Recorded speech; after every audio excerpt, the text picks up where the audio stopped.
It's February 28th, and here are the picks of the day. Today's picks will be college basketball picks, and the strategy that I'm gonna use is reverse line movement, which is the easiest and most profitable betting strategy in the long term.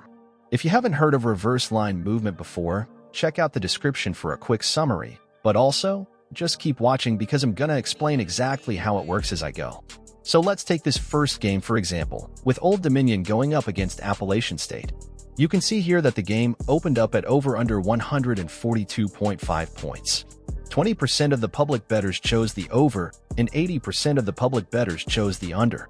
So even though a majority of the public already chose the under, the bookmakers moved the line up 1 point. This line movement almost seems backwards, almost as if the bookmakers want to entice people to continue betting on the under. Well, the reason this happens is because the sharps have money on the game. Sharp bettors, also known as professional bettors, are individuals who are considered highly knowledgeable and skilled in sports betting.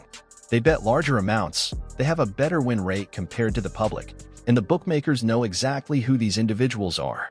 And the bookmakers will always value the sharp bettors over the public bettors. And so in this case, the reason the line moved backwards to make the under seem more appealing is because the sharps are betting on the over. And what the bookmaker will do is they'll adjust the line so that the pick that they think will lose looks as appealing as it can to the public.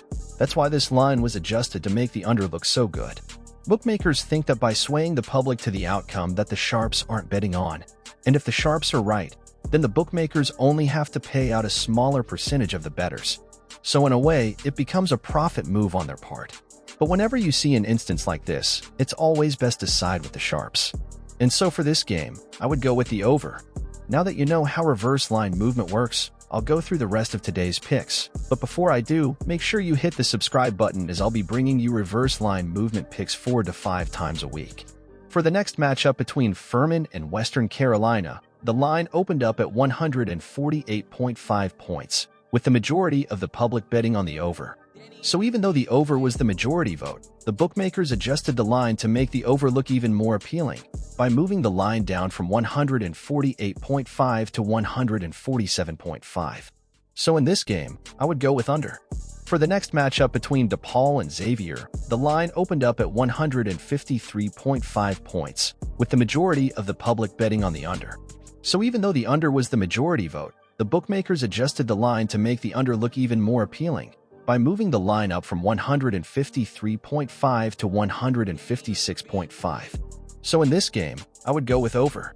For the next matchup between California and Colorado, the line opened up at 152.5 points, with the majority of the public betting on the over.